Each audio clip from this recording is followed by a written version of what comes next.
Welcome to Andy Staples on 3. Happy Monday, and it's a very happy Monday because it is a game week.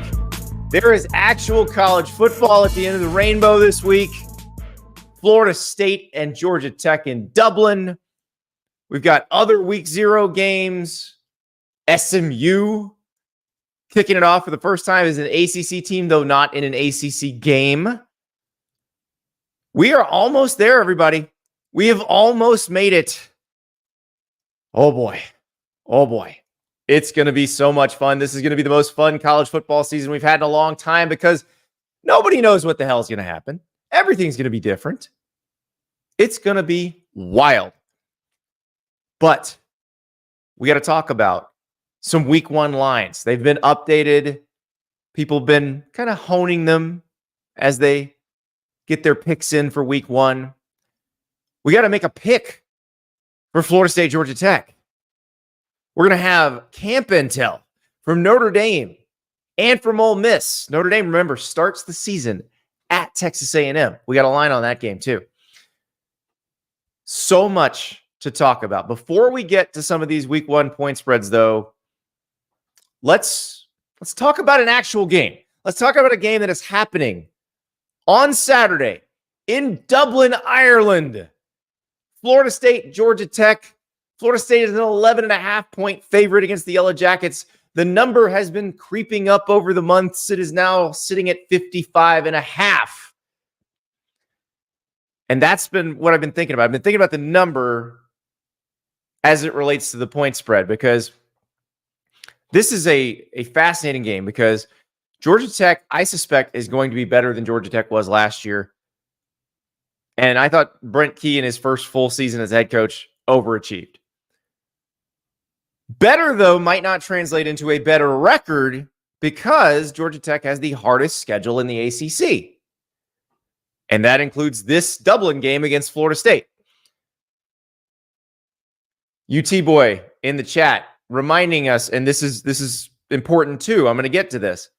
UT Boy says, I'll take 11.5. He also says 63-3, which would be the score of the Orange Bowl last year. Georgia Tech beating Florida State, a Florida State team that did not look anything like the team that won the ACC because, well, they didn't make the playoff. The most important players didn't play, and that there you had it. But I think that matters. The last time we saw Florida State on a football field was that Orange Bowl. I suspect the Seminoles would like to erase that. I realize Florida State has a lot of transfers, but there's a bunch of guys who played on this team last year, and they do not want that to be the memory everyone has of Florida State. They would like to erase it. They would like to start fresh, and they can do that with an impressive showing against Georgia Tech. So I will tell you, I thought about this game all weekend, and I was pretty sure what direction I was going to go. I was pretty sure I was going to go with Florida State's going to win, but Georgia Tech's going to cover. I'm starting to feel a little bit differently. As I prepped for the show this morning, I had this nagging feeling in the back of my head, and a lot of it was that these Florida State players that are coming back from last season don't want you to remember that Orange Bowl. They want you to have a fresh memory of them that is much better. Here's the matchup, and this is where it gets interesting because both these teams should be able to score. Georgia Tech's offense, the combo of Haynes and Haynes, that would be quarterback Haynes King, tailback Jamal Haynes. They're going to be able to move the ball, you would think, a little bit. So Haynes King produced 37 total touchdowns last year, 27 passing, 10 on the ground. Jamal Haynes ran for 1,059 yards and averaged 6.1 yards a carry. Eric Singleton, the receiver, great freshman year, trying to follow up on that. But here's where it gets interesting. So Haynes King also threw 16 interceptions last year. That's the key here. If Georgia Tech wants to win or even cover, Haynes King's going to have to protect the ball because he's going to be inundated with Florida State rushers. Florida State is going to be able to get after the quarterback this year. Now, Haynes King is athletic enough that even if they get past the offensive line, he can turn it into something. He can keep running. So that part is interesting because I think Florida State is going to tee off on some quarterbacks this year, but I think Haynes King is athletic enough to not let that happen to him. The question is, does he allow himself to get stressed enough to throw picks? Because if he does, this could get out of hand pretty quickly. But if he protects the ball, Georgia Tech's in this game. Patrick Payton, Marvin Jones Jr., those are the guys you need to know on that Florida State edge. They're going to be coming off the edge in the middle of the D-line. And this is the part that I'm curious to watch because Florida State loses Braden Fisk. Fantastic defensive tackle. They lose Jared Verse, who's a very good edge rusher. But Fisk in the middle was a force last season. You saw him in the ACC championship game, just unstoppable. But Florida State is actually feeling good about their starters at this spot. They're maybe not as deep as they were last year, but Josh Farmer and Darrell Jackson, 310 pounds, 330 pounds. They are monstrous up the middle. Monstrous, and they can move. I don't know if it's going to be that easy to run on them. That's the tricky part. If Georgia Tech can't establish that run game, it's going to be a problem. On the other side of the ball, we don't know what's going to happen with DJU. We've seen DJU at Clemson. We've seen him at Oregon State. Is he going to be better at Florida State? We don't know. Now, I suspect Florida State can probably control the ball on the ground in this game. So Georgia Tech last year was not very good against the run. They averaged allowing 5.4 yards a carry. Now, they have a new defensive coordinator in Tyler Santucci. So potentially it's going to be schemed better, but I don't know because it's a lot of the same players. So it may be that this Florida State offensive line, which, by the way, we liked Florida State's offensive line last year. We like it again this year.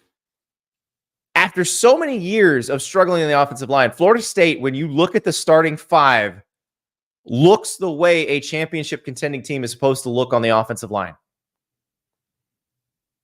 Now, one interesting fact about this game, remember Alex Atkins is suspended. You got the whole deal with the NCAA. It was actually the Amarius Mims situation when Amarius Mims was looking at maybe transferring to Florida State. He's suspended for this game because of that. Now, he's the offensive coordinator, but he does not call the plays. Mike Norvell calls the plays, so that's not going to be affected. But Alex Atkins is also the offensive line coach. They're coming off the field, talking to somebody different. It's going to be potentially a situation, but I don't know that it matters. This is a pretty veteran offensive line, so we'll find out.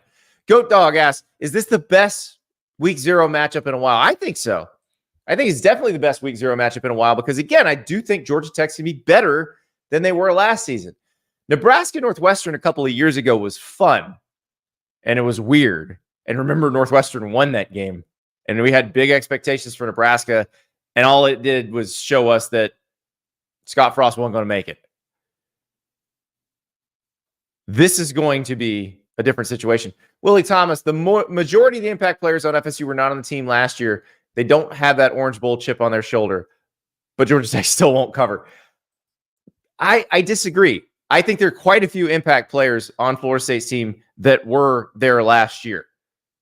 DJ Lundy, I mentioned Josh Farmer. I mentioned Patrick Payton, Lawrence Toafili. Lawrence Toafili didn't play in the Orange Bowl. The last time we saw Lawrence Toafili, he was averaging 11.8 yards a carry in the ACC championship game. All of this is a long way to go for me to say I think I've changed my mind on this. I think Florida State's going to cover. I think they are going to be able to move the ball on the ground, control it that way, and they can probably force a few turnovers that allow them to be comfortable here. Again, if Haynes King protects the ball, if he keeps it out of harm's way, this is going to be a close game.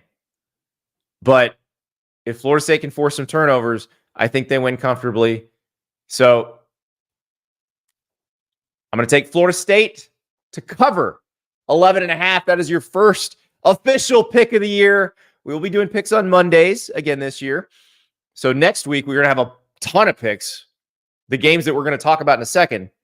But we'll be doing picks every Monday this year against the spread. You can yell at me about them all week. We can obviously revisit them if news breaks during the week, but I'm going to lock in And we hope we won't have another 0-8 against the spread week, the reverse parlay, as it were. But I'm taking Florida State minus 11.5 to cover against Georgia Tech. Christopher Jordan disagrees with me. He thinks Tech wins outright. Well, take that money line, Christopher, and we'll see who's right. But I'll take Florida State to cover. All right, let's talk about some of these week one lines. They have been updated. People have been honing them through the last few weeks, and they are very interesting. So let's start on Thursday night. This is a game everybody's going to be watching. North Dakota State at Colorado. Colorado's an 8.5-point favorite at home against the Bison. Now, this is not the same North Dakota State team that it would have been a few years ago.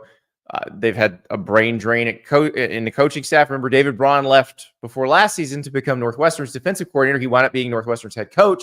Matt Ince, the head coach at North Dakota State, left this offseason to be the co-DC linebackers coach at USC. So different situation. South Dakota State is actually the dominant force in the FCS now, though we'll talk about them in a second. But this is Colorado's first game. Dion said it very well at Big 12 Media Days. Like, why you schedule this game? Why did you do this to me? Because North Dakota State, even if it's not the dominant force in the FCS anymore, those players aren't going to be scared of Colorado. They're going to be very disciplined. They're going to be where they're supposed to be. It could be an interesting game for a little bit. I think Colorado's going to be fine here. I don't think North Dakota State has anybody like Travis Hunter. Hasn't seen anybody like Travis Hunter. Colorado should be able to win this game. We're not making picks yet, but that one's an intriguing line. Very intriguing line. That same night, North Carolina goes to Minnesota. Now, when we were at Big Ten Media Days, we talked to Max Brosmer, the new Minnesota quarterback, the transfer from New Hampshire. We talked to Darius Taylor, the Minnesota tailback, who, if he hadn't had hamstring issues as a freshman, would have been one of the top rushers in America. So this team could be very good offensively and could be, what PJ Fleck wants it to be, kind of a pound you in the mouth, run the ball. And remember last year, Minnesota got in that situation against Nebraska where they had to throw the ball a ton in the second half. The only reason they won that game is Nebraska just gave it away.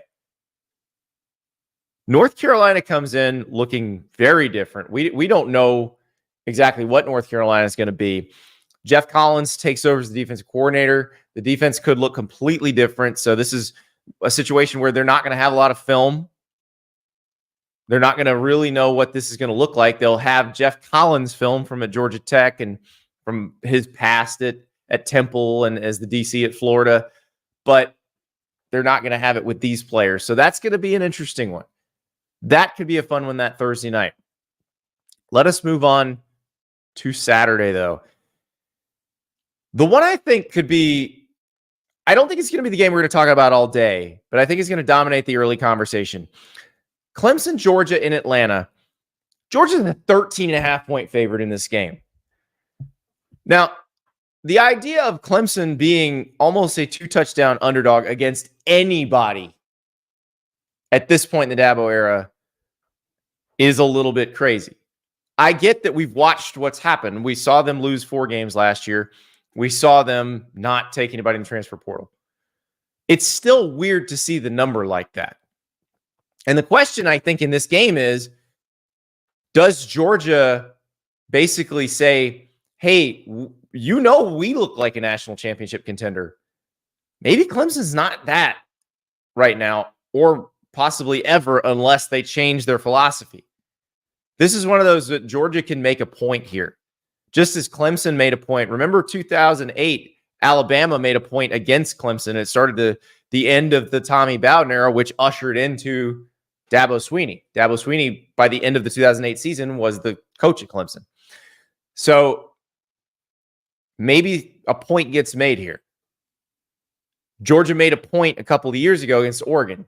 Dan Lanning gets to Oregon. Bo Nix gets there. They're all excited. They go to Atlanta, and Georgia just destroys them. But this is a chance for Clemson. Remember, Dabo said at the end of the last season, buy stock. Buy stock in the Tigers. The question is, were you long or were you short on them? Because the people who were short on them, if Georgia just hammers them, well, there you go. So I am very interested to see what happens here. Can Clemson do much against Georgia? And I think a good point of comparison would be the season opener in 2021 when Clemson played at Georgia.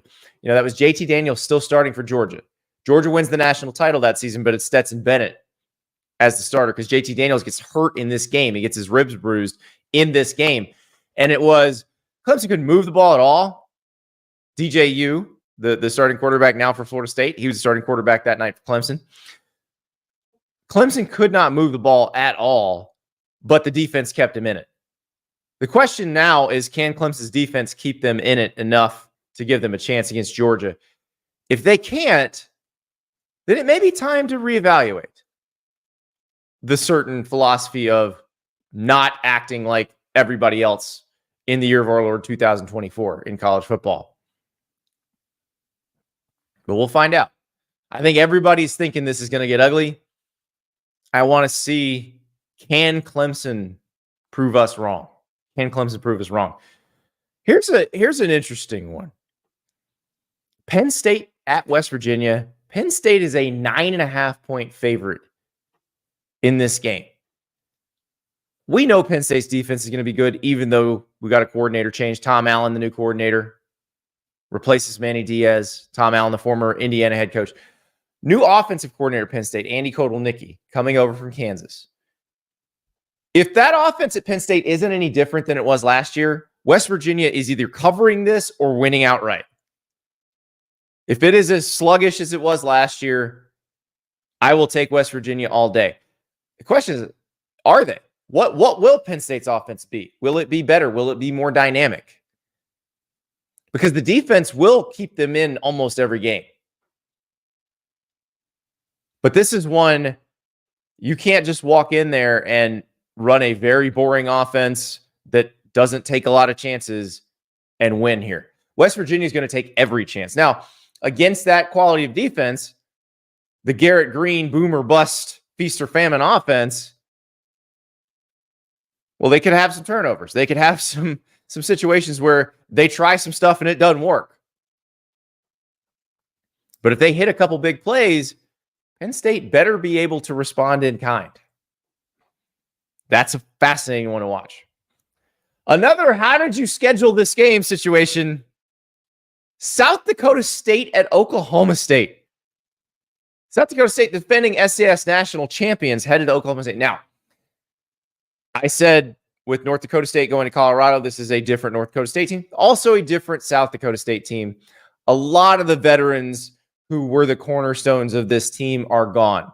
So it is not the same team that won the national title last year. It's not as similar to Appalachian State going up to Michigan in 2007. Appalachian State at that point was the two-time defending FCS champions, but they had brought back a lot from those teams. South Dakota State does not bring back nearly as much. But it's another situation where they're going to be very disciplined, be where they're supposed to be. Mike Gundy is probably like, why? Why did you do this to me? How could you possibly do this to me? Because this is a no-win situation for the power conference team, because they're supposed to win, and everybody's going to freak out if they don't just blow the team out. But I don't know that Oklahoma State's going to blow them out. Nathan says, if I did sports betting, I would hammer the under on this and even take South Dakota State outright. South Dakota State still has a lot of their guys, and they're incredibly good QB. They do have the quarterback. He is still there. But they are, the line, the receiving core, they're restructuring all that. They're trying to reload there. So we'll find out, but the under does feel appropriate in this one. 54.5 is the total on that game. The under feels real good. I think Oklahoma State, we'll see. I don't have to make a pick yet.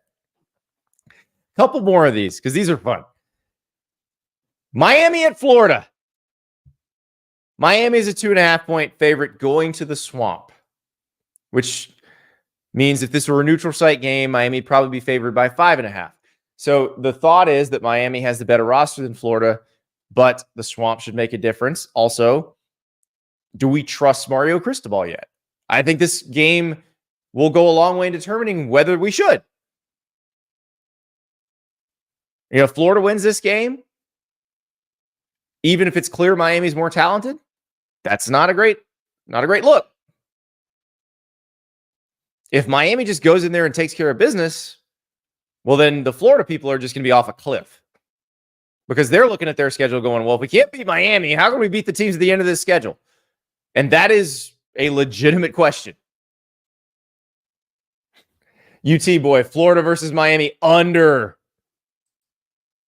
Possibly. But again, we don't know what the Cam Ward Miami offense is going to look like. And Florida's offense last year was not the problem, though Montreal Johnson is hurt right now. Don't know if we're going to see him in this game. It's a fascinating game. It is a fascinating game because the losing fan base is going to melt down completely. Zani, Florida defense will keep them in the game. Only if it is very different than the Florida defense we've seen the past 3 years. So that is a very optimistic view. Because Florida's offense has been good. Florida's defense has been bad for the last 3 years.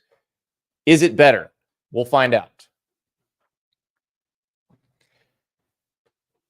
One of the teams we're going to talk about in depth in a few minutes, the Notre Dame Fighting Irish. We're going to have Tyler Horka from blueandgold.com to go deep on the Irish. They're headed to Texas A&M. They're an underdog in this game. This is the thing with Texas A&M. Vegas likes Texas A&M a lot. Vegas has their win total at 8.5. They've got them favored in this game. So what do they know that the people doing the polls don't know? Now, in this case, you can say, well, Mike Elko knows all about Riley Leonard because Mike Elko was Riley Leonard's head coach at Duke. But you can also say Notre Dame's offensive line is a question mark after Charles Jagusah got hurt. Texas A&M's defensive line is probably the least question marky position group on the team.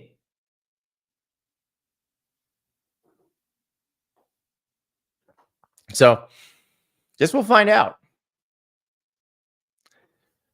Gavin says, who does Indy have at receiver? You're about to find out.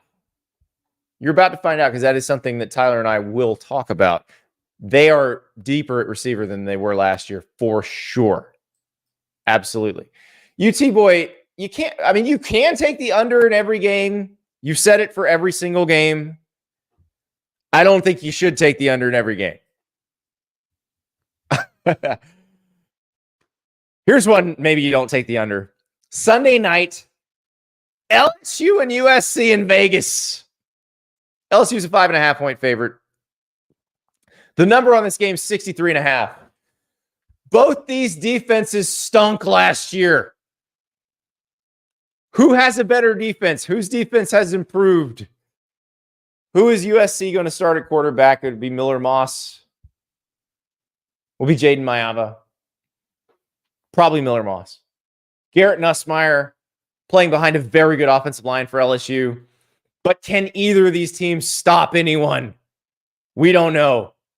That's one of the big mysteries of week one.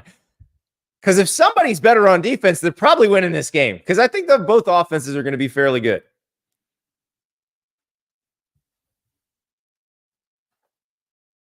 But if somebody can play some defense, they'll have the advantage.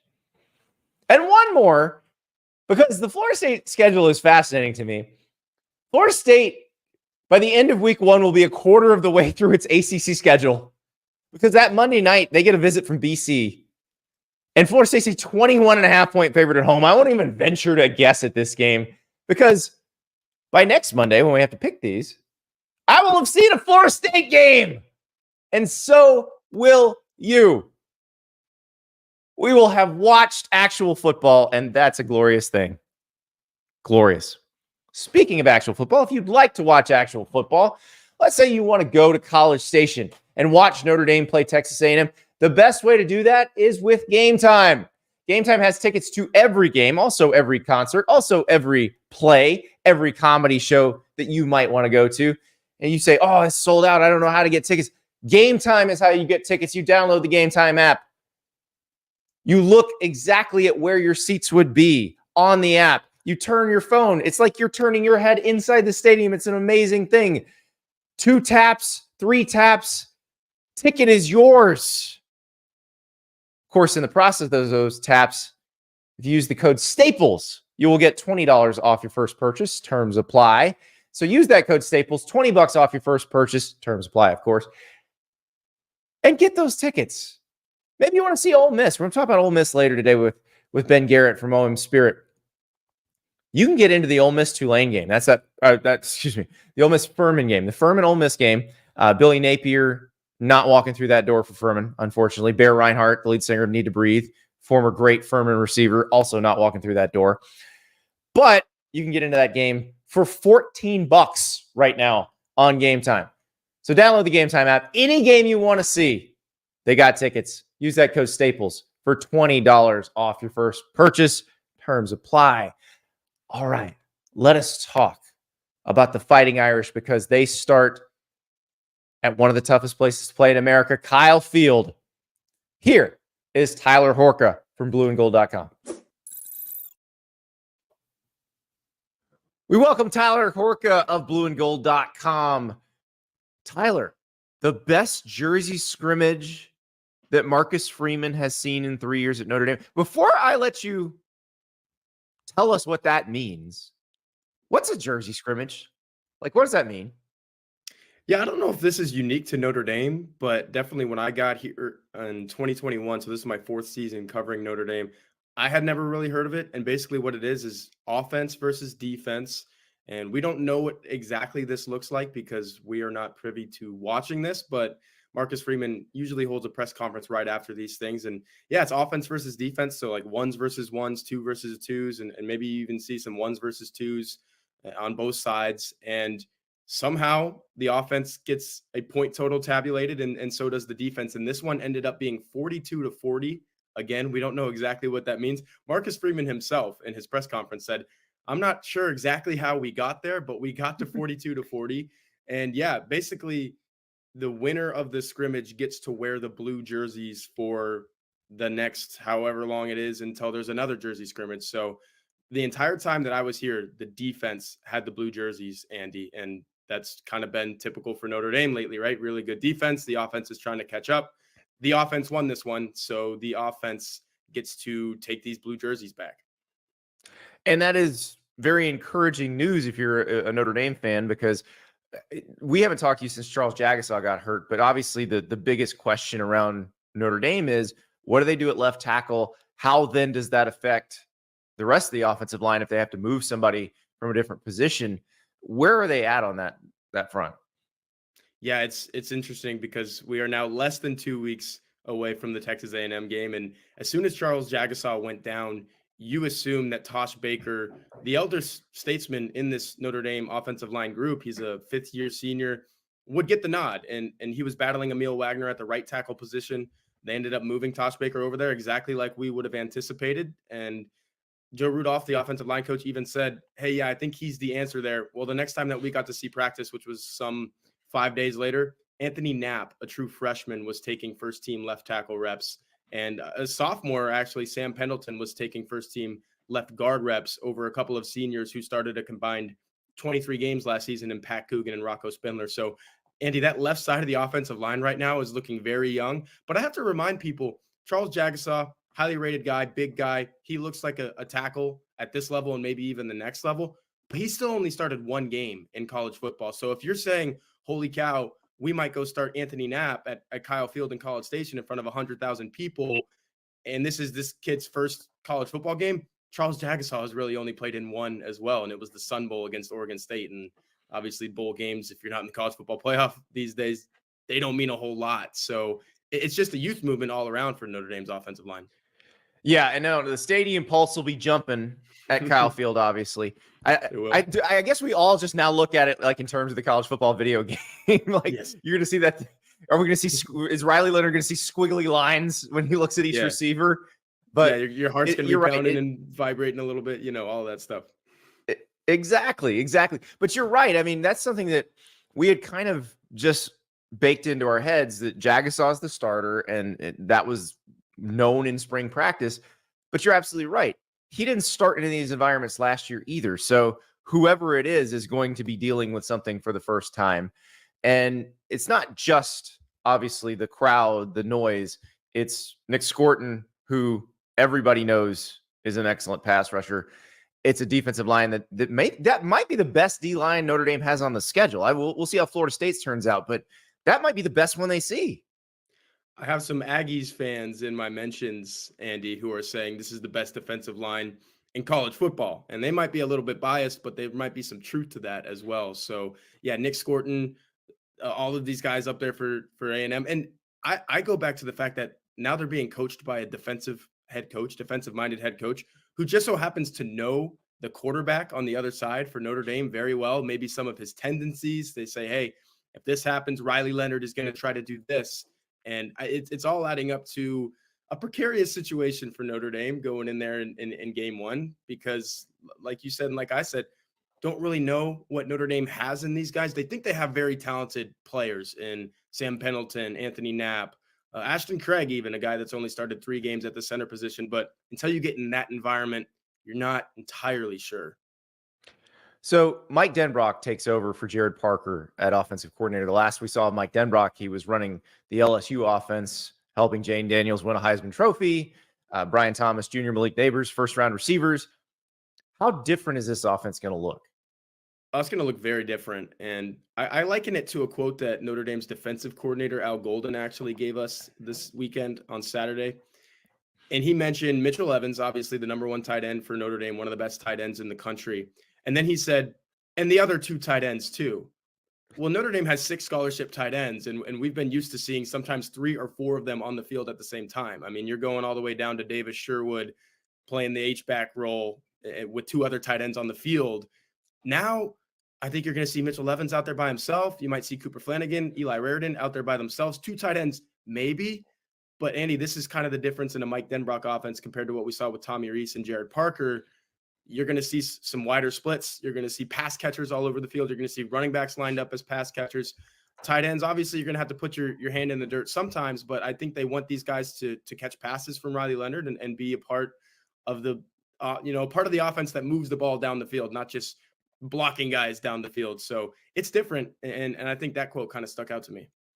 Well, and that's interesting too, because one of the issues last year, like especially after Mitchell Evans went down, is who catches the ball. They didn't feel like they had a lot of dynamic pass catchers. Now they're going to need them. And obviously Denbrock going from where he had 2 first-rounders to throw to this situation, who are the guys who do make those catches now that they're in an offense where they're going to be available? It's funny you ask, because I've been asking Mike Denbrock this question since we got a one-on-one with him at Blue and Gold. I want to say back in like mid-May, so just after spring ball. And at that time, he didn't know if Notre Dame had a dude, a guy, a number 1 wide receiver. And I asked him this past weekend as well, does Notre Dame have a guy? And he said, I don't know if we have a guy, but we have a collection of guys that can do what we want to make this offense go and make this offense hum. So who are those guys? I think you're looking at Chris Mitchell, the Florida International transfer, who caught 64 passes for over 1,100 yards last year. You're looking at Jaden Greathouse, if he's healthy, had 2 touchdowns in his very first college game. Then you didn't hear a lot from him after that, but that's because he was dealing with the hamstring. Those 2 guys, Jordan Faison, the lacrosse player that everyone knows, obviously he's a national champion with Notre Dame men's lacrosse. I think those are probably some key guys. And then you have Bo Collins, the Clemson transfer as well. If you're trying to look for some things on the outside, you're looking at Bo Collins, probably Jaden Thomas, the guy that comes back for Notre Dame that has the most experience in a Notre Dame uniform. But I think you are looking at these transfers as guys who can do a little damage as well.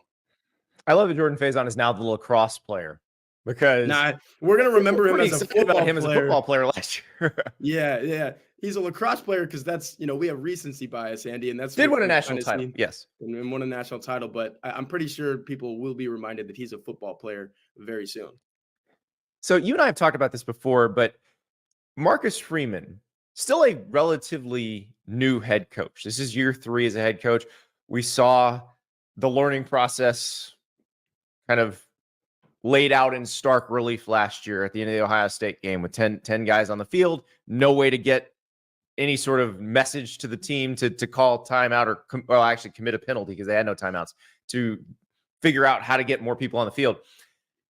Where do you think Marcus Freeman has grown the most as a head coach from year 2 to year 3?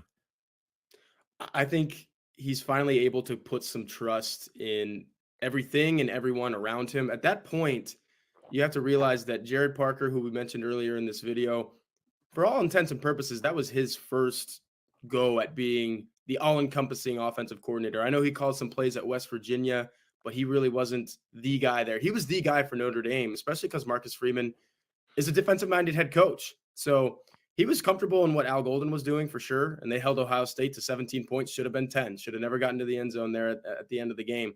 But now he says, okay, I have Mike Denbrock, who's also been doing this for a while. Let me kind of dig into the things that I should be doing as a head coach. And that's, some of those, I wouldn't call that intangible. You should have 11 people on the field at all times, but he's thinking about those things in a way that he couldn't before, because it never crossed Marcus Freeman's mind, Andy, that Notre Dame might only have 10 people on the field for that play.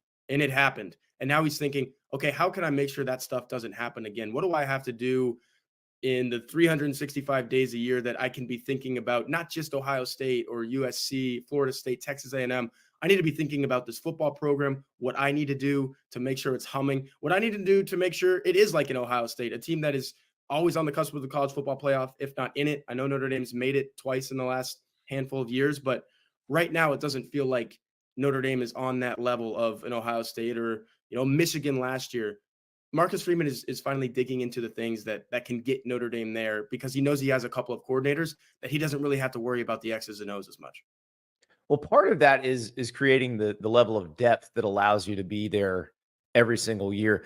And that was during the Brian Kelly era. We kept wondering, is that even possible at Notre Dame? Because they are fishing from a smaller pool because of academic standards and some various factors that Notre Dame controls, but they like it the way it is. So the question was, could they build that depth? I feel like, at least based on our On3 recruiting rankings, under Marcus Freeman, they've been able to build some of that depth. Well, let's go to the defensive side of the ball, because this is one I haven't asked you many questions about it, because I don't feel like there's a lot of unknown. They bring back so many good players, but like that side of the ball, how deep are they? Very deep. And I asked Al Golden this question on Saturday. There's a couple of competitions that us on the beat have been following closely. And Benjamin Morrison's going to start at one corner spot, but you don't know if it's going to be Jaden Mickey or Christian Gray at the other. And then at safety, you don't know if it's Rod Hurd, the Northwestern transfer, or Adon Schuler, a sophomore who didn't play much football for this team last year. I think it was like 50 snaps. He redshirted. So you look at those two competitions, and I asked Golden, where are those at? And are you at the point where the competition doesn't matter as much as, hey, we have two really good guys at both of those positions, and both of them are going to play? And can you do that? Can you rotate in? And Al Golden said, yeah, we are going to do that. And we want to do that at every single position. I think Notre Dame, especially on the defensive side of the ball, has gotten to a point where it's comfortable in the two deep. And that wasn't always the case, like you said, under Brian Kelly. You wanted your starters out there at all times because you didn't know what the guys behind them were going to do. Now Notre Dame is at a point where you're like, okay, I like the fact that Adon Schuler can get in there with Rod Hurd and Christian Gray and Jaden Mickey. It's basically no drop off from either of those guys. And I'll switch it to the other side of the ball for a moment as well. Mike Brown, the wide receivers coach, has said, hey, we're going to play 6 guys and that's it. Andy, Notre Dame is finally at a point where you don't know who those 6 guys are, because maybe you have 8 or 9 or 10, and the 7th guy is going to be looking like, man, I think I should be playing out there. And he probably could, but Mike Brown's like, we're going to roll with 6. And if the 7th guy feels like he can do what the top 6 guys are doing, then the top 6 guys are probably doing something really special. And that's where Notre Dame hopes to be. Probably couldn't have counted to 6 second half of the season last year. So. Last year, I think you could only count to 4. You could definitely use one hand. Yeah, exactly. So that's the part that intrigues me, because I remember watching them in the playoff against Clemson. Clemson wins the national championship. This is 2018 season. Julian Love goes out. It's over. The game's over when he goes out. And they were in it they were hanging. They didn't, they might not have won it, but they were certainly in it. And it does feel different now in terms of depth. So I do have another recruiting question for you that's a little more recent. So obviously we've seen some Fong bombs of late about Deuce Knight, the quarterback from Mississippi, who's been committed to Notre Dame for a long time. So looks like he's a potential flip to Auburn. How are they handling that situation? Are they working on a plan B, or are they just trying to make sure he stays in the boat? How does that work out? No, it's very much plan B. And I don't know if I have some names that I could rattle off as well as my coworker Mike Singer can. So you're going to need to get him on there. But I mean, if you're following his coverage, as you should be at blueandgold.com, it feels like a matter of time, as much as I don't want to say that to all of you Notre Dame fans, but you guys are thinking the same thing, and you know that. So the Deuce Knight situation has deteriorated over the last month, and Notre Dame knows that, and it is looking at plan B and C. And I go back to the 2022 recruiting class where Notre Dame got Kenny Minchey at the 11th hour. And I don't know if Kenny Minchey is ever going to play meaningful football for Notre Dame. He might end up starting somewhere else next year. You don't know how this quarterback room is going to shake out, Andy, but I do know he's a very good quarterback, and Notre Dame pulled that off in November, or it might have even been December. It was right before signing day a couple of years ago. Got a quarterback of Kenny Minchey's caliber. I think Notre Dame is at a place, like you said, with Marcus Freeman, to where it could do that again. Notre Dame could pull a rabbit out of its hat and say, hey, we didn't get Deuce Knight. We thought we were going to get Deuce Knight all along up until we didn't, but we got this guy, and he's coming in. And I think there's also you take some comfort in the fact that Notre Dame also has CJ Carr on the roster. And we talked about a Fong bomb. I don't know if it's like a Horka blast or something, but I think CJ Carr is this team's starting quarterback in 2025. And that this is coming from a guy that likes Steve Angeli as well, and Kenny Minchey. I think CJ Carr starts in 2025 and maybe 2026 and maybe 2027, Andy. I think he's a really good quarterback, and you take some comfort in that. Well, and that's the part that I was thinking about as we were talking about this. And now Mike Singer doing a great job, by the way. He was at my alma mater Friday night in suburban Orlando watching Noah Grubbs, who is the class of 26 Notre Dame commit. A great Lake Mary Ram, probably the greatest quarterback in Lake Mary Ram history. I say that as someone who has seen a lot of it. But it is amazing when people think about the quarterback recruiting process. And I love how wrapped up everybody gets in it. I understand fans are passionate, but let's do the math here. You're going to take a quarterback every year. Yep. If things work out and you have a multi-year starter, which is what you'd want, that means that there are going to be guys who don't start, who probably transfer.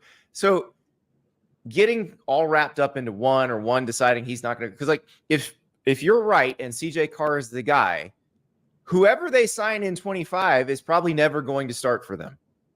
And you have to think that Deuce Knight is thinking about that a little bit. And I know Auburn's probably going to start recruiting at a nice rate as well with Hugh Freeze down there. But you're exactly right.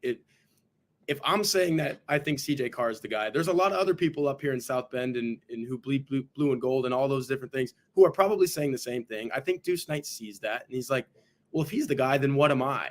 And look, Deuce Knight could very well come in here and beat CJ Carr in a quarterback competition and Steve Angeli and all those other guys. But I do know that CJ Carr is a really good quarterback. And like you said, Noah Grubbs is also a very good quarterback. So if you're Notre Dame, you have to keep stockpiling them, because at some point you're going to start one that's very good, and maybe it's CJ Carr or Noah Grubbs or whoever, and you're going to be fine with that, especially if you can get multiple years out of that guy. And I think that's what Notre Dame's looking for.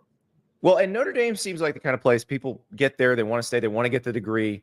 So the chances of getting a Carson Beck who's willing to wait his turn, or a Garrett Nussmeier who's willing to wait his turn, they actually seem higher at Notre Dame than most places. But you got to be careful, because like you said, Deuce Knight is probably looking at the situation, and if they really do like CJ Carr, and it looks like he could be the guy 2025 and beyond, Deuce Knight's looking at Auburn and going, well, Peyton Thorne is definitely gone after this year. So unless Walker White, who's a freshman this year, has to go in there and becomes, the guy suddenly, like there's definitely a competition for that job next year. Whereas Notre Dame, there might be this dude who has a leg up, and all of a sudden it's blocked off for a while. The thing about that, though, Andy, is I'll use Steve Angeli as an example. Loves Notre Dame, can only envision himself playing here. And let's use Drew Pine as an example of this as well. Mm-hmm. Drew Pine played, but then he got to a point where he had that degree that you mentioned in his hands, and he said, okay, I have this now. This is what I've been working for. Now I can go play somewhere else and probably play right away. And that's what Drew Pine was thinking with Arizona State. And if we get to this time next year, or, in the next 8 months even, or whenever it would be time for Steve Angeli to say, am I staying here or am I going somewhere else? If he has that degree in his hands, he might be thinking, I've done all I can at Notre Dame. It's looking like it's CJ Carr or maybe even still Deuce Knight, and Noah Grubbs is coming in a couple of years. Maybe I go to this school and I know I'm going to start because I am a Notre Dame caliber player. And if I go over there, I'm probably the best that they got, and I'll play there. So it's twofold. You think that Steve Angeli is going to stay forever, but until right when you lose him, you're like, man, we had that guy and now he's gone. So there's a little bit of both factors in there. Yeah, it is fascinating. And at least with Notre Dame, the idea of a guy coming in and just bailing after a year, probably unlikely because they do want to graduate from Notre Dame for the most part. Guys who go there do it with the intent of getting that degree.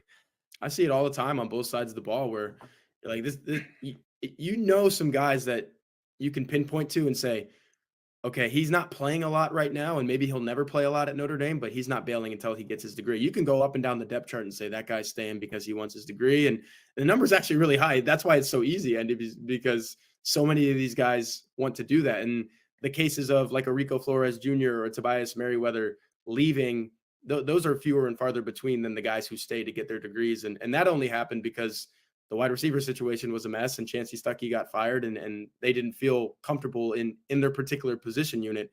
That is also something that doesn't happen a lot at Notre Dame. There's generally some stability here, even with, like you said, a head coach who's only going into his third year as the head coach.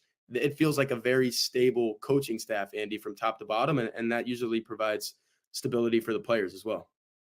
One more before I let you go, and it's about the quarterback. And Riley Leonard, we didn't get a chance to really see exactly what he could do in the spring because he was hurt. He has to start against his old coach, Mike Elko, who coached him at Duke last year. How much fun is that for all of us and for these guys going into that matchup? Well, you see these magazine covers over my shoulder over here. I wish I had the one that we just printed most recently because it literally has Riley Leonard and Mike Elko side by side with Kyle Field in the background. I think it's one of the best artworks that we've ever done on one of these covers. And that is kind of the storyline. And that's what I wrote in the preview for that magazine was, look, these are probably two really good teams. Texas A&M might take a little bit to get there under Mike Elko, but it could happen pretty quickly. It happened pretty quickly for him at Duke as well. So two really good teams, but when you dig into the storyline of two guys that knew each other very well for 2 years and had one of the most successful seasons in Duke football history together, I mean, those guys are thick as thieves, man. They love each other. They've expressed that in the media over the last couple of months. I think in the next couple of weeks, you're going to see a little less of that because this game is right around the corner, and it just makes it very intriguing. And like I said earlier, Mike Elko knows Riley Leonard. Riley Leonard knows Mike Elko. There's definitely some tidbits being shared in both athletic complexes. And I don't know if you're going to see any plays out there, Andy, where you're like, oh, yeah, that's because Mike Elko knows what Riley Leonard's going to do. But you know that they're going to be talking about it as it goes on the broadcast. And I think a lot of people are going to be drawn in for that fact. If you just stumble upon that game, which you're not just going to stumble upon that game, it's week 1 of college football. You're going to be locked in for sure. It's the game day, college game day game. Absolutely. But if you're a casual who doesn't know, like if it just pops into your mind that night, oh my gosh, these guys were with each other at the same program the last 2 seasons, I think you're going to maybe grab a bag of popcorn and lock in a little more because that storyline is so intriguing. All right. Well, I can't wait to see it. Tyler, thank you so much. Absolutely. Thank you, Andy. That is Tyler Horka from blueandgold.com. By the way, if you'd like the best Notre Dame coverage on the internet, you should subscribe to blueandgold.com. And if you use the code Andy1 at checkout, you get your first month for $1. Now, you could also be subscribing to Inside Texas if you're a Texas fan, Dogs HQ if you're a Georgia fan, Bama Online if you're an Alabama fan, the Bengal Tiger if you're an LSU fan. We got it all here at On3. Use that code Andy1 for $1 for your first month. Not $1 off your first month. That wouldn't be a great deal. $1 for your first month is a fantastic deal. A fantastic deal. All right, before we get to Ben Garrett of OM Spirit and some Ole Miss talk, I'm going to tease you with a couple of week 2 lines that are already out there. Week 2 point spreads. Just for fun. Just for fun. Texas heads to Ann Arbor as a 3.5 point favorite. Now, I'm not touching these things till I see these teams play in week 1. Just throwing it out there. Texas only a 3.5 point favorite against the Michigan team that lost an awful lot from that national title team. Tennessee, a 4.5 point favorite in Charlotte against NC State. Nico against Grayson. It's going to be a fun one too. And then, of course, Coach Prime and company heading to Lincoln for maybe the biggest home game in Lincoln this year. Nebraska is a 6.5 point favorite. Now, I suspect we'll see some movement on this line after we get a chance to watch Colorado play and after we get a chance to watch Nebraska play. But we shall see. Just wanted to tease you with that a little bit. We're not real worried about Furman and Ole Miss.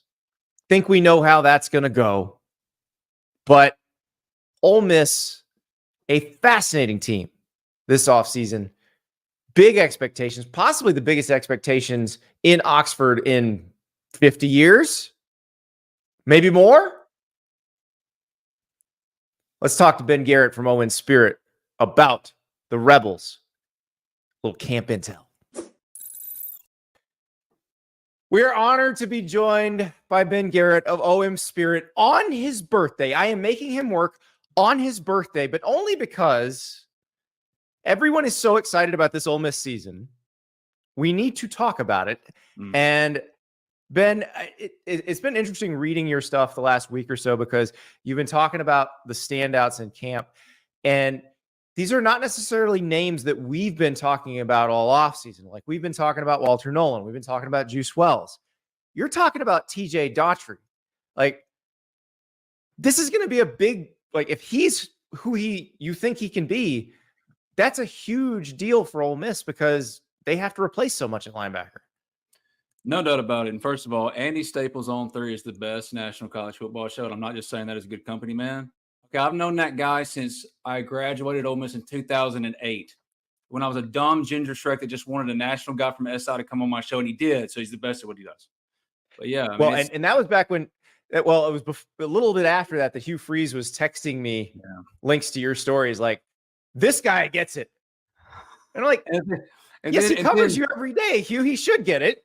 And then Hugh turned on me after they got their ass kicked by Florida, Chad, that 30-10 loss. And so, it's the fickle nature of the beast, Andy. But about this team and these players and the ones you're talking about, I've been watching y'all stuff, you and JD and Walter Nolen and Princely Monmiel. Yeah, that transfer class was number 3 in the country. So obviously they get all the talk. But when you're out there on the practice fields and you're watching what will make really fill in the margins of a championship contending team, what will make it a championship contending team is not just a Walter Nolen, who's obviously coming in here to step in and start. It's a Caden Lee.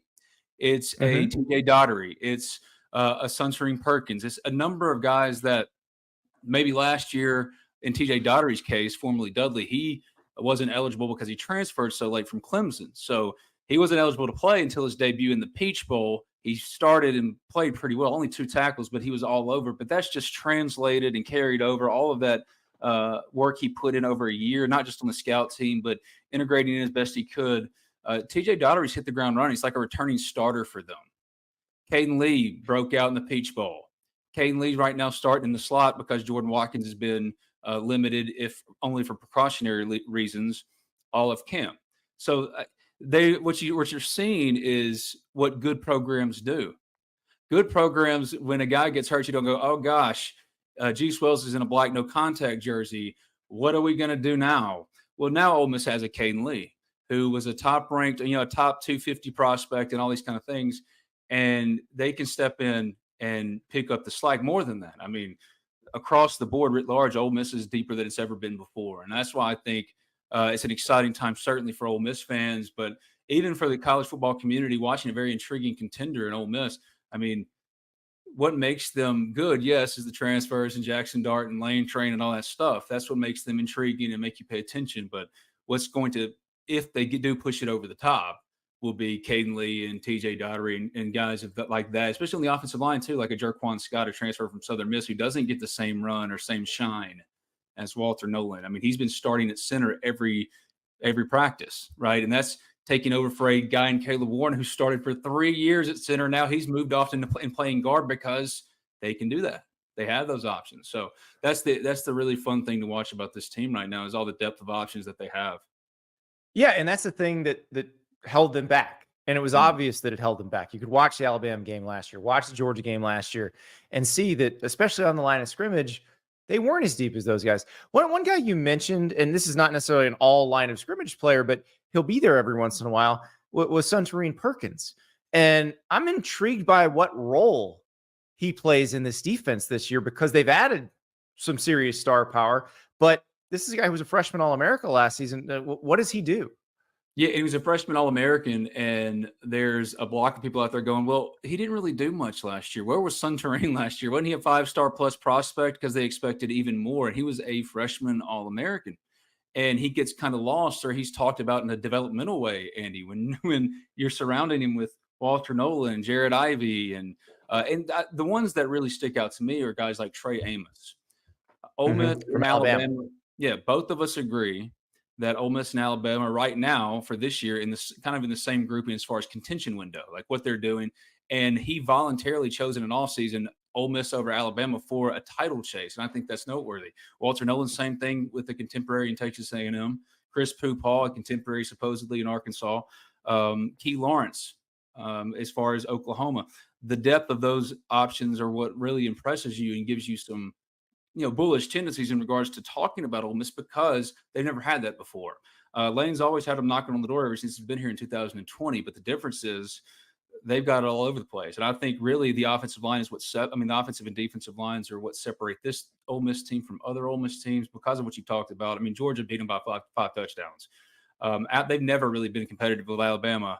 And that's all a testament to, or maybe that's just the hump that Lane has to get over, and maybe now he's done that. I think this is the best collection of talent collectively they've had on both the lines of scrimmage, certainly in the modern era. I can't really speak for like the 60s when they last won a title.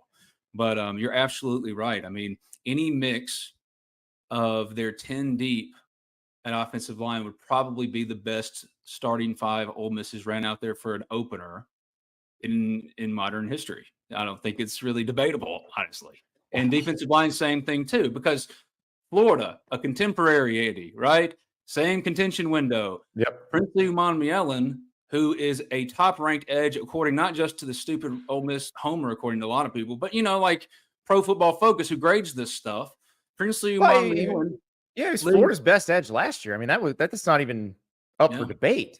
No. So.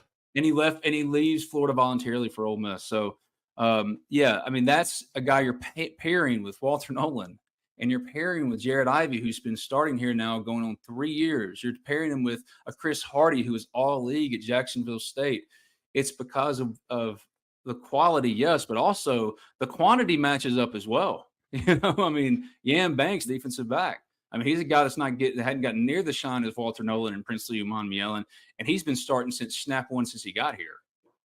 Well, so, and you mentioned the offensive line and that depth. Two guys from that Washington offensive line that was won the Pac-12 title, won the Joe Moore Award, playing for the national title. Nate Kalepo, Julius Buelow. How much did having a former Washington transfer who played for Ole Miss last year and Victor Kern help that come to be? Oh, it was huge. It was huge. And that's, I think, a testament to the transfer culture that Lane Kiffin, Pete Golding, that coaching staff has really cultivated here, to where Victor Kern was only here for a year, but he started every game at left tackle. When they recruited him, when they signed him to the NIL deal with the Grove Collective that is operating at a capacity that few, if anybody, other collectives in college athletics, certainly college football, are operating, he can go in there and say, hey, here's the proof of concept. They told me when they recruited me, we're signing you to do this. I did that.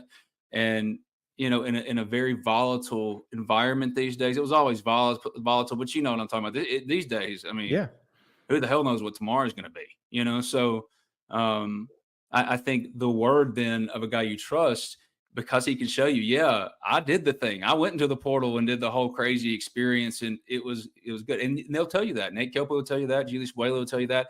And because of that culture that they've established, Andy, you can go get 2 starters in an all season on the offensive line to shore up a weakness. You know what I mean? I mean, it's free agency, and Ole Miss does it well, but it's like there is a little bit of the human element, not a little bit. There's a lot still of the human element in regards to recruiting and how you go about procuring talent. That's more than just, oh, well, Ole Miss dropped the bag on them, you know? Well, but the difference in this particular case, especially with the offensive line, is that there were guys coming back that you probably would have been perfectly happy with. They brought in people to compete and really didn't make any promises.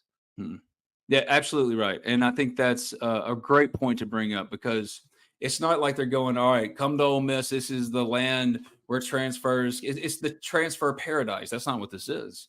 This time last year going into camp, it was Spencer Sanders and Walker Howard trying to replace Jackson Dart, as they were recruited to do. Same thing across the board. I mean, he's recruiting to replace everyone. That's what good teams do in the NFL. The Cowboys, I love the Cowboys. No one knows this, but I'm sorry about that. Thank you so much for that. But Dak's a great quarterback, and Jerry, but how we view things with this team, with, like, you see how they operate, they're trying to replace you. Trey Lance comes in, can replace Dak. That's the idea. They're always trying to make sure that they're fielding the best team that they can. So it's nothing personal. It's just business. And I think that's really what's allowed Ole Miss, removing that emotional element from it, as far as building a roster, which has really separated it.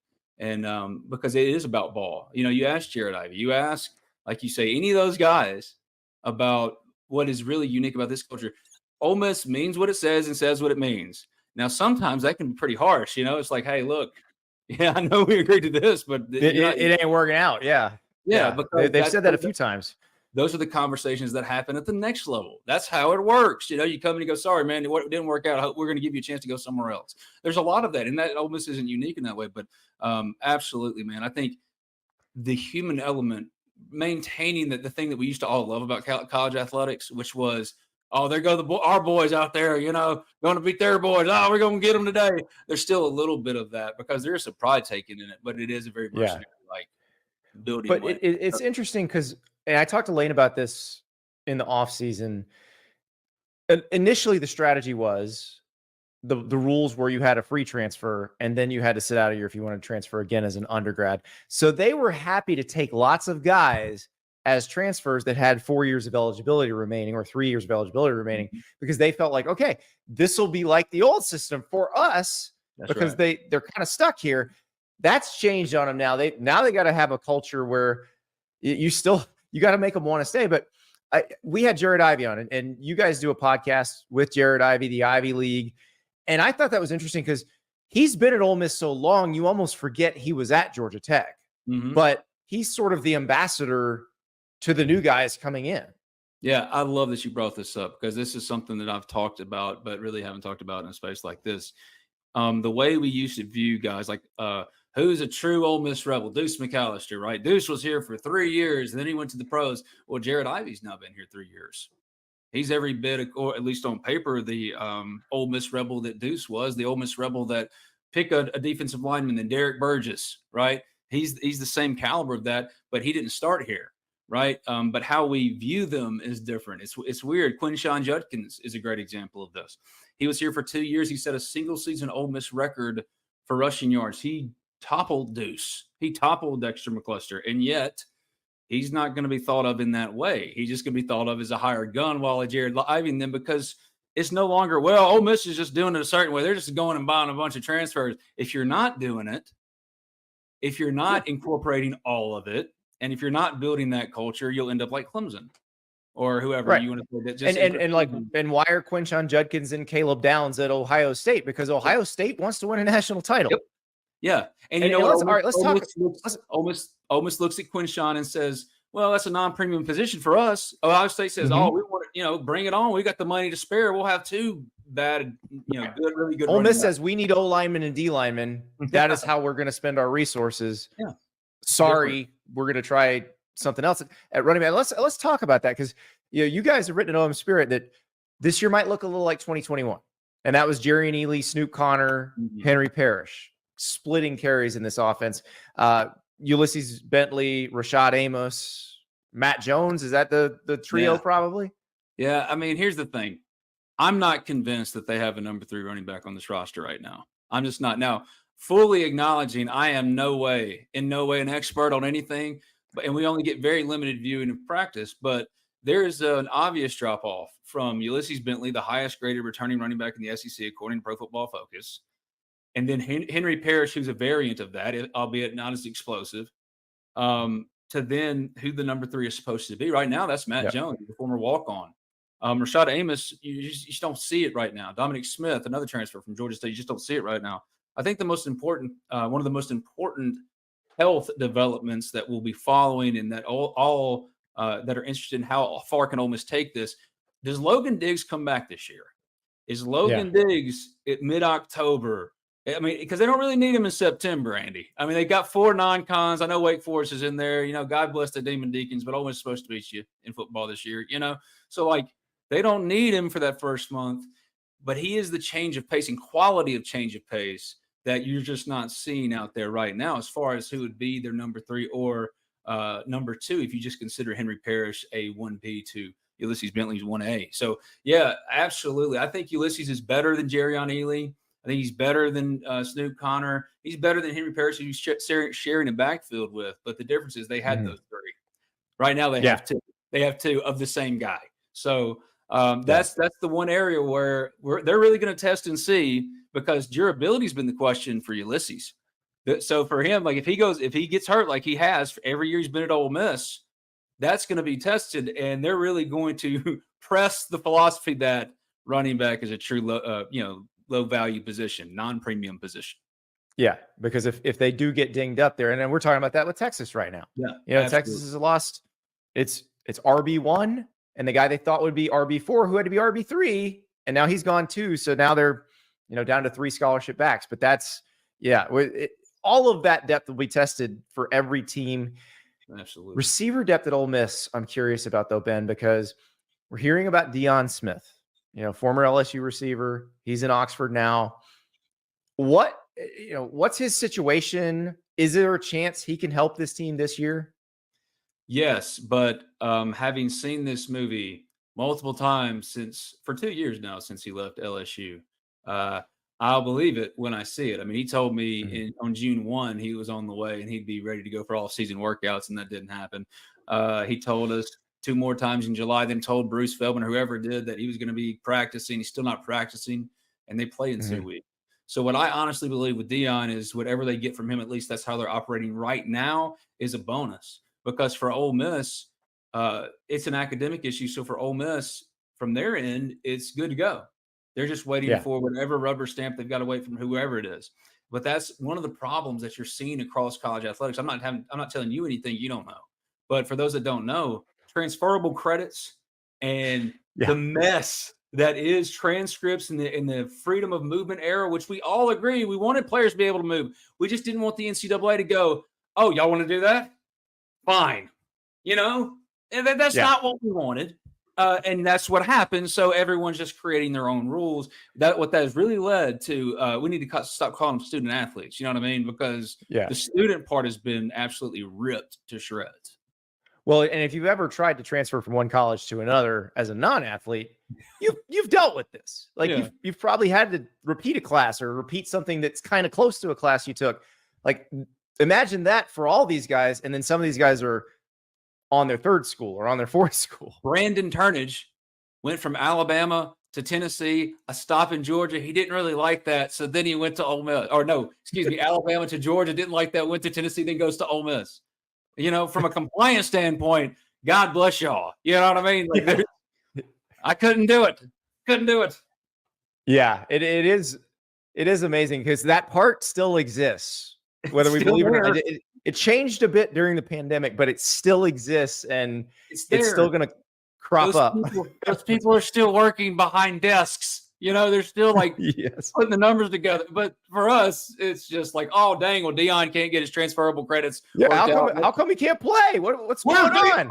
Yeah, like, is Aiden Williams going to be good enough in his place? It's like, yeah, that's what we do, Yeah. All right, I am going to ask you Juice Wells' question because that is, to me, kind of the linchpin there. If you've got a healthy Juice Wells at Ole Miss and Trey Harris and Caden Priestcorn and Jackson Dart, it seems like that offense is a pretty terrifying thing to try to deal with. Oh, absolutely. I think, well, first and foremost, Trey Harris against single coverage is the highest graded returning receiver in the SEC. Juice Wells is it's arguable, but he was the best receiver in the SEC in 2022. Imagine Elijah Moore's usage for Ole Miss in 2020 with a more physical component in Juice Wells. That's how they want to use him. Now, the question is Juice healthy, right? He's been only really full go and not in a black, no contact or limited jersey once all camp. And that's really, I would say their whole mindset this camp has been keep the guys healthy and get them to Furman. So I want to preface it with that. All right. They're keeping everybody healthy. But we're talking about a guy who was not healthy all year last year at South Carolina. Exactly. So forgive me if I kind of want to see him actually really cut it loose. Right. For now, I'm looking at him like, all right, let's see how he dips into the snap share of Caden Lee in game 1, in game 2, right? But you're right. I think he's the key. He could be an absolute game changer for them, especially when the schedule starts getting tougher in October. And if he's healthy and they can unlock him like they did Elijah Moore in 2020, motioning him into the backfield, he became a ball carrier a lot. He was Percy Harvin. You don't see that much anymore. That's what they want to do with Juice, but can he get on the field? And that's the fascinating thing about Ole Miss is it's fun to talk about Juice and Dion. It's fun to talk about Walter Nolen and Princely Monmielen. Trey Harris is probably the best player on this team, right? Okay. He's already shown it at Ole Miss too, which it's easier to take to the bank. Yeah, it's like they went and got these guys developed, and that's a La Tech guy, former quarterback who converted to wide receiver, but now he's a Blitnikoff Award watch list guy. Caden Priestcorn. He's a converted quarterback, went to Memphis, developed. He comes here now. He's an NFL caliber tight end. And behind him is an all ACC tight end in Daquan Wright. They built it out like good contenders do. You need a really good third cornerback, right? So let's go get – I want Trey Amos and Isaiah Hamilton to push each other. Isaiah Hamilton, Ole Miss wanted him, and Alabama wanted him, and Missouri wanted him. Everybody that is contending for the same thing, a title next year, wanted him, and he chose who? Ole Miss. So, understanding that, Ole Miss is not some trendy, like flash in the pan thing. This was built specifically for a contention year or window, as it's been for the last couple of years, like this. But this year is really the all-in push because all the guys are older. Jackson Dart is back for a third year. Jared's back for a third year. Ulysses Bentley back for a third year. They are the old guys in the room like you were used to seeing. They just got here in a different way. And arguably, it's to Ole Miss's benefit because they're actually contending for a title for the first time since the 60s, Andy. What? The window is open. The window, but the window is potentially closing fast because, like you said, they're old guys. No. Did you know who Carson Beck was until he replaced Stetson Bennett? No, you did not. Why not? Why can't that be Walker Howard? Yes, I did. But I live 70 miles from where he grew up. So and you're the not. You aren't good to argue that with. But you know what I'm saying? You know what? Good program. Walker Howard's supposed to step in. Or Austin Simmons, who reclassified 2 classes. He was a former 4-star prospect that Ole Miss got over Florida and others. He's just supposed to step in. Kind of looks like Tua, but that's a homer thing to say. I'm sorry. That's a homer thing. No, but that is the goal. That is what they're trying to set up. And then it's first get beefy enough on the line of scrimmage, deep enough on the line of scrimmage that you can win the games, and then try to repeat that. Are you a former offensive lineman? I was very small, but I was an offensive lineman. Because I don't know. Well, see, as a former offensive lineman, to hear it classified as beefy, that was good. They are large. These humans are very large. But that's the thing. You eat a lot of beef. That's why I asked. I don't know. Repeatable depth in the trenches is why Georgia is Georgia and Alabama is Alabama and Ohio State's Ohio State. Like that's That's really the difference between them and everybody else, because everybody's got fast guys. Everybody can go get a quarterback who can play. Not everybody can get that over and over and over again. And that's why what Ole Miss has done this offseason, the portal is interesting. Why David Sanders committing to Tennessee is interesting, because it may be that the era of Georgia, Alabama, Ohio State having a prohibitive advantage in the trenches depth-wise is over. But we'll find out. NIL, it's not over yet. It completely leveled the playing field. Yeah. You mean to tell us the only thing that can stop us from building a contending team for 1 year, if it's just 1 year, is money? Oh, yeah. I mean, you waste $10 a month on the stupidest stuff. You know what I mean? I can just give it to go get a linebacker. You know, for a lot of people, it's like, heck yeah, I'd rather go see that instead. And Ole Miss as a community responded in that way. And fortunately, that's why we're looking at Oregon as a potential Big Ten champ. Because Oregon, if you look at their offensive line, like, it's the best offensive line in the Big Ten. That and they've had the best offensive line, or one of the best offensive lines in their league. Now, Washington was better in their league last year, and now Ole Miss has 2/5 of that line starting, and Alabama's got 1/5 of it. Yeah, so. And you got Diego Pounds, who was North Carolina's starting left tackle last year. You got Jerquan Scott, who was a starting offensive lineman at Southern Miss. That used to be a rivalry in this state. You know what I mean? Or not really, but you get what I'm saying. Like how we view this team, how we view college football writ large is completely different in a world where Ole Miss we can honestly say is a national championship contender, and they have to be viewed that way because of the depth of their options. And it's going to be a reset next year because of so much personnel out the door, but the show goes on because that's what good programs do. And I think, but the thing is, I've heard Paul Feinbaum talk about it. I've heard you talk about it. Because you said it. I watch your stuff, Andy. Andy said straight up, he was like, look, I got to see it with Ole Miss. They got waxed by Georgia. They got whooped by Alabama. And I went, yeah. But now that Nick Saban has said he thinks the upgrades will work, him, I believe. Yeah, I believe him. Exactly. Him, I believe.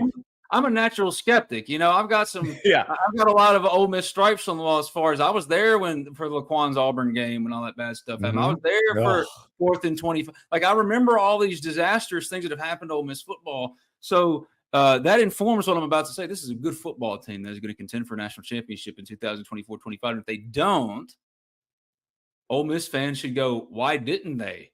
Because they are that good. I'm not just dumb Kool-Aid man ain't just saying that.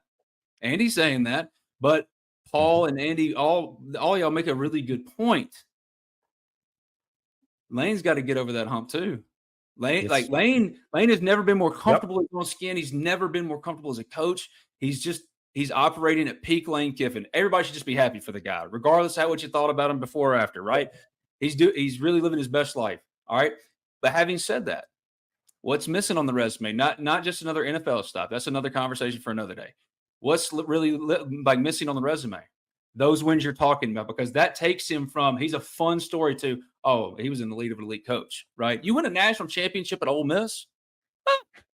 If I'd have told you when we first started talking about over a decade ago, hey, Ole Miss is going to be contending for a title in 2024, you'd gone, Ben, that's really cute. You know what I mean? Like, I'm really glad you feel that way. I enjoy doing your little Ole Miss dingy show, you know? But no. Well, I definitely think they got the people to do it. So now they just got to show it to us. Absolutely. Ben, happy birthday. Thank you so much. Thank you, Andy. Thank you. I am officially 21, so buy me a drink next time you see me, you know? No, that's done. Zach says, damn, I hope Andy's pod is later during the season. We have an announcement about that in a few days, maybe a week or so. We'll let you know. I think you're going to be pretty happy, Zach. That's all I got to say. As for Lane Kiffin and Ole Miss, this is not something I would have expected back in 2008, 2009, but here they are, and it will be very disappointing if they don't make the playoff this year, if they aren't competing for a national title this year. It's all set up for them. The window is open. The window is open. The window for this show is always open. You can catch us in the mornings live. You can catch us on demand. Got a fun one for you tomorrow. Dan Rubenstein and Ty Hildebrand, the OG college football podcasters, the guys from the Solid Verbal, will be joining us. We're going to have a lot of fun. We'll talk to you then.